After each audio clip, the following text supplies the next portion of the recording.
et bienvenue sur Bloc Moteur. Vous êtes aujourd'hui avec Alex et on se retrouve pour le troisième et dernier épisode de la restauration de la Toledo au moment de la canicule. Mais la voiture a été faite au mois de décembre, donc vous savez quoi, je ne vais pas vous faire attendre plus longtemps. Si vous aimez bien la vidéo, bien entendu, vous pensez, si vous avez envie, à vous abonner, activer les notifications, à aimer la vidéo avec un petit bruit positif. Et je vous invite également à mettre un commentaire si vous aimez bien, ce sera avec plaisir. Nous, on passe tout de suite à la vidéo et on se retrouve à la fin pour la conclusion.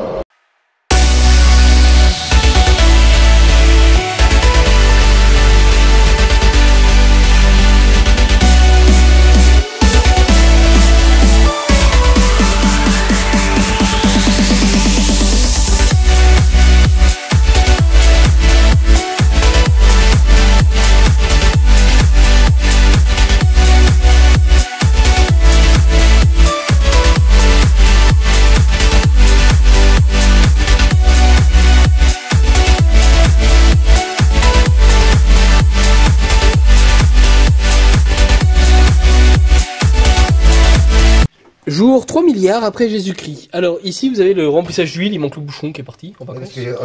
L'eau, on a commencé à la remettre. C'est une purge auto normalement. Et en fait on est en train de s'occuper de tout ce qui est Mastervac, c'est ça?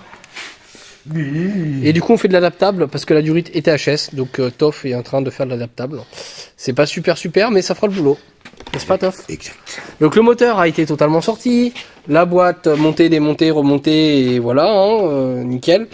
Et puis la distrib est montée, donc voilà. On a fait un mix de deux voitures pour en faire une, avec des pièces qu'il y avait sur l'ancienne rouge, vous savez, celle qui s'est pris des baignoires dans la gueule. Ouais, ça fait bizarre de dire ça. Et voilà. Bon place 1, 2, 0, place au timelapse. Les phoques sont des animaux rares, ils savent changer des rétros, regardez. Vous êtes en direct sur Planète Découverte. Regardez. Le phoque sait se pencher. Mais il galère. Il rigole aussi. Le rire, c'est l'appel au brame. Le cerf, ici là-haut.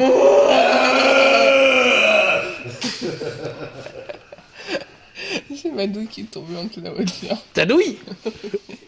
T'as envie de te prendre une douille? Donc désormais l'huile est remise, le liquide est presque prêt, il va falloir recompléter parce qu'on en a mis que 5 litres et c'est pas assez. Et il va falloir démarrer, on est un petit peu au-dessus du max, les contrôles sont faits, tout est remonté. Ouais. Je mets le contact. Attends. Je coupe. Le contact. Je coupe. Le contact. Ouais. Je coupe. Vas-y. Je mets le contact. Démarre.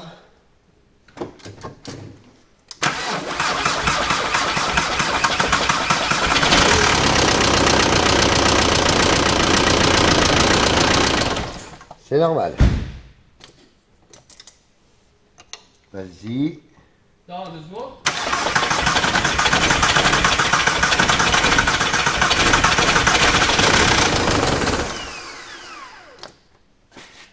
C'est normal. Les bulles d'air dans la durée de carburant. Ah, c'est normal, hein? Hein? Les bulles d'air dans la durée de carburant. C'est normal.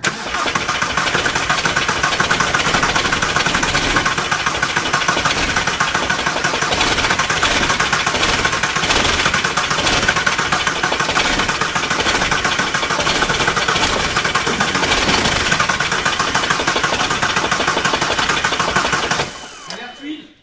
Hein? Alerte huile. C'est normal. Je crois que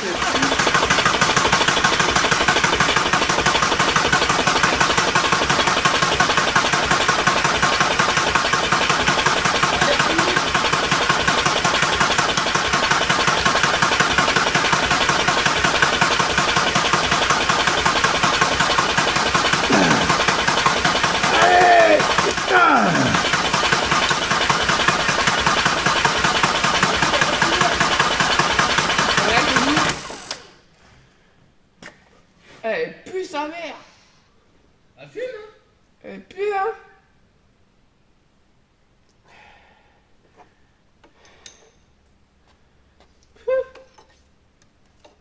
On va prendre un cancer là. Et où Les bobos écolos à se faire. C'est nos potes.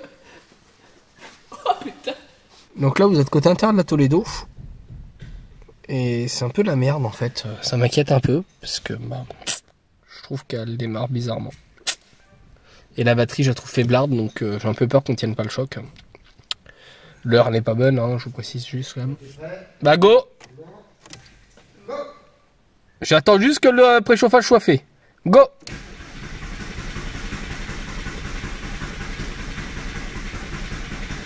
Ça veut pas.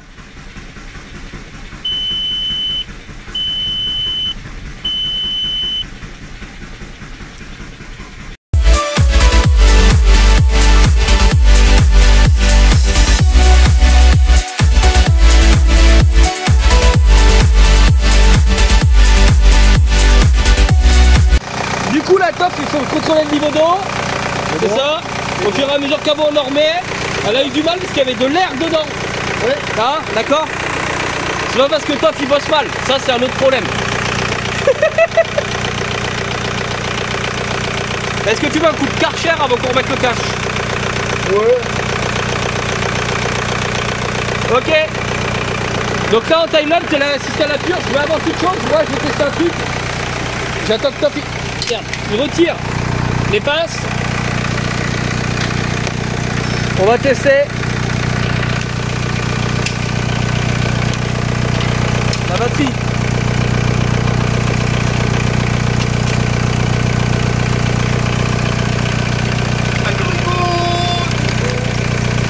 Attention, on met le moins. Putain, c'est dur à une main les gars. Alors, elle dit quoi? Et l'alternateur il est good. Nickel. Donc vous avez, dans le bon sens c'est mieux, good, batterie full alors qu'on a tiré sur la gueule. Bon, il n'y a plus qu'à faire les purges et tout ce qui va avec. Chauffage à fond, tout à... et c'est bon. Let's go, time lapse. Et ici vous avez la suite des opérations concernant la partie rétro. Bon bah un rush ici et un rush un petit peu plus tard parce que le temps que le rétro arrive, ça nous a perturbé dans les opérations.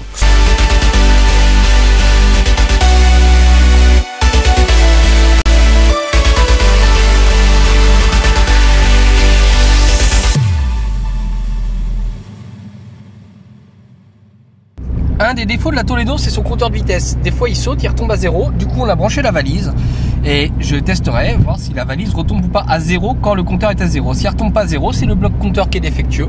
Sinon c'est le capteur. Et comme promis, la fin du rétro. C'était l'un des éléments finaux et à la fin de ce rush timelapse, on se retrouve pour la conclusion.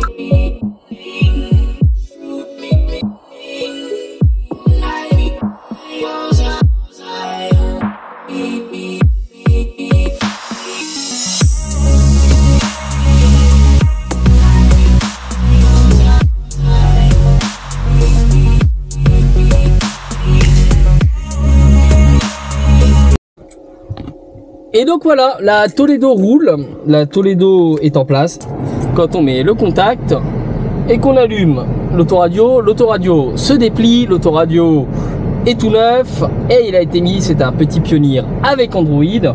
Un bel autoradio, bon, il y a un petit réglage à faire au niveau des branchements parce qu'il perd sa mémoire. La Toledo, comme vous pouvez le voir, a eu un bon petit coup de nettoyage, que ce soit à l'intérieur. Voilà. On y était à la brosse, à l'aspirateur à eau et tout ce qui va avec. Elle est équipée désormais du Bluetooth. La voiture marche bien. Ça, c'est pour la partie intérieure. On a changé aussi le rétro, comme vous pouvez le voir. Bon, il reste de la restauration à faire. Le ciel de toit à recoller, vous voyez, comme vous pouvez le voir ici. Il reste des petits détails à faire. Mais globalement, la voiture se porte bien. Donc voilà. Ce que je peux vous en dire, tac, j'éteins, je retire le contact. Et ça c'est l'intérieur. Donc la voiture aujourd'hui a fait pas loin de 20 000 km depuis sa remise en route. On a eu quelques soucis rencontrés. En effet, son stockage dans l'eau, dans l'herbe haute et donc dans l'eau d'une certaine manière, a oxydé les éléments mécaniques de la voiture et nous avons un galet, le courroie d'accessoires qui est en bon état au niveau de sa tension, qui a littéralement pété au niveau de son métal. Ben, voilà, donc il a fallu le changer. Au niveau compteur, le compteur marche désormais bien. C'était un problème de capteur qui déconnait, qui se grippait par le manque d'utilisation. Mis à part la jauge à essence qui merdouille un peu. Sinon, il n'y a plus de problème électronique. La clim est à recharger parce que elle est vide. On a 2-3 restaurations à faire sur le panneau de porte. Des choses qui peuvent se trouver, qui sont pas introuvables du coup. Donc c'est assez positif. Au niveau de la carrosserie, il y a une peinture générale à faire. On repeindre la coque du rétro également. Pour la remettre en état. Alors pourquoi cette voiture on l'a restaurée? Déjà d'une part parce que elle ressemble beaucoup à une Passat B5 qui est un modèle de voiture que j'avais pour ma part beaucoup adoré. On a décidé en interne avec l'équipe de la restaurer à l'identique et d'attendre qu'elle ait 30 ans gentiment. Pour ce faire, nous avons fait une proposition à un membre, c'est-à-dire qu'on la prête à un des adhérents et en échange il s'occupe de financer les réparations de la voiture. Et du coup, c'est Adrien qui a décidé de récupérer cette petite voiture pour son quotidien. Il nous la teste, il nous fait des feedbacks, des remontées, il en prend soin. Il reste donc un amortisseur à changer désormais d'un point de vue mécanique. Elle a son contrôle technique, elle est en règle, la carte grise est à jour. On peut dire que c'est une réussite, que Toff et Esther ont fait un travail fantastique, parce qu'elle était quand même partie de loin. Et que d'un point de vue administratif, avec mon poteau, on a su rattraper quelques petits problèmes. Il y avait un problème sur le nom de la session, il y avait un problème de personnes décédées entre deux, enfin bref, un truc vachement compliqué. Et malheureusement, ça nous a fait perdre quelques mois. Maintenant, la voiture est en règle, elle peut rouler. Nous, on est contents, on la regrette pas, elle dépanne bien, elle permet de se rendre là où on doit aller. Adrien est habitué, semble-t-il, aux petits problèmes électroniques, puisqu'il a plein de fusibles. Et au cas où qui gèle en plein hiver, en plein été pardon, il a le légivreur. Et ouais, le réchauffement climatique, non je déconne. Et cette voiture a un intérêt écologique parce que si on l'aurait pas récupérée, bah elle partait à la casse. Et ouais, donc on a su remettre en route un véhicule et valoriser et ainsi poursuivre la réduction de l'empreinte carbone de fabrication de ce véhicule. Voilà, batterie neuve, tout est fait. Bon, il y a plus qu'à l'utiliser, hein. Elle est sympatoche, moi j'aime bien. Merci Adrien de m'avoir laissé tourner la vidéo aujourd'hui, d'avoir mis un petit coup de nettoyage dans la voiture. Nous on se retrouve la semaine prochaine pour une vidéo sur bloc moteur comme d'habitude, vendredi 17 h. D'ici là, portez-vous bien. On a des grandes annonces à vous faire, des grandes surprises. Et on espère vraiment que ça va vous plaire. Ce que je peux vous dire, c'est que fin 2024, début 2025, on va vous annoncer des choses énormes. Bon bah, on reste connecté, on se dit à très vite et on reste à bloc moteur.